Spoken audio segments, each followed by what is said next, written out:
ఇవాళ చాలా విశేషము ప్రత్యేకత ఏమిటి అంటే ఆయనని ఉద్భవింపచేయడం కోసం చాలా గొప్ప తపస్సునే ఆచరించారు. ఎవరు? అత్రి అనసూయలు. ఆ అత్రి ఎంత గొప్ప ఘోరమైనటువంటి తపస్సును ఆచరించాడయ్యా అంటే ఈ పరమాత్మని పొందడానికి చాలా నిష్ఠగా చాలా తపస్సుగా ఆచరించాడు. ఆ తర్వాత వీళ్ళిద్దరి తపస్సు అలా కొనసాగుతూనే ఉంది.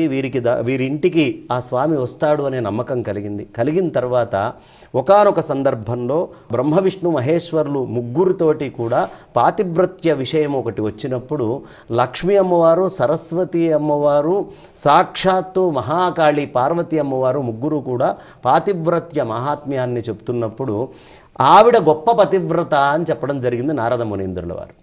చెప్పినప్పుడు ఈవిడ్ని పరీక్షించాలి అని ఆ ముగ్గురు భర్తల్ని ప్రేరేపించేటప్పటికి ముగ్గురు ఆ అనసూయ అమ్మవారి దగ్గరికి వెళ్ళడము, ఆ అనసూయ అమ్మవారిని ఈ ఇంట్లో అత్రి లేనప్పుడు మాకు ఆహారం కావాలి అని అడిగారు. ఇంటికి ఎవరైనా అతిథి వస్తే పతివ్రతామ తల్లి ఏం చేస్తుంది?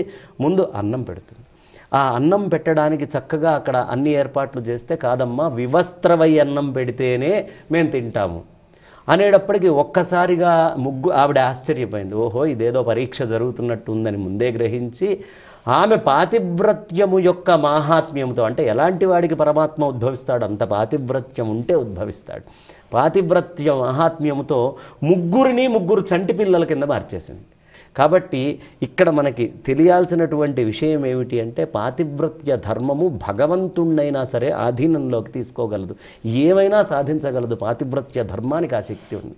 కాబట్టి ఆ చక్కగా 3 రూపాల్లో తీసుకుంటే పతులు ఎంతకాలానికి రాకపోయేటప్పటికీ ఈ ముగ్గురు ప్రార్థన చేయగా సరే ఈ ముగ్గురు నాకు ఇట్లా సంతానంగా పుడతాను అని మాట ఇస్తే నేను మళ్ళీ వీళ్ళకి పూర్వరూపం ఇస్తాను అని చెప్పింది ఆ తల్లి. అనేటప్పటికీ అనుగ్రహించారు. అప్పుడు ఆ పూర్వరూపము అనేది రావటం జరిగింది. ఆ సందర్భంలో అత్రి మహామునికి దత్తత వచ్చాడు కాబట్టి దత్తాత్రేయుడు అనేటటువంటి నామము. ఆ తర్వాత ఇంకొక తపస్సుని ఆచరించడం వల్ల ఈ బ్రహ్మ విష్ణు మహేశ్వరులు ముగ్గురు 3 రూపాల్లో పుట్టారని కూడా ఉంది. ఒక ఆయన చంద్రుడు, ఒక ఆయన దూర్వాసో మహర్షి, ఇంకొక ఆయన దత్తాత్రేయ స్వామి వారు. ఈ రూపం కూడా చెప్పడం జరుగుతుంది.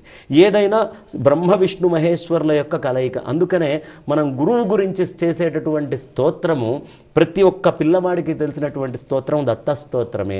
గురుర్బ్రహ్మ గురుర్విష్ణు గురుదేవో మహేశ్వర గురు సాక్షాత్ పరం బ్రహ్మ తస్మై శ్రీ గురవే నమః అని మనం అంటాం కదా. ఇది కేవలం దత్తాత్రేయ స్వామికి చెందినటువంటిదే.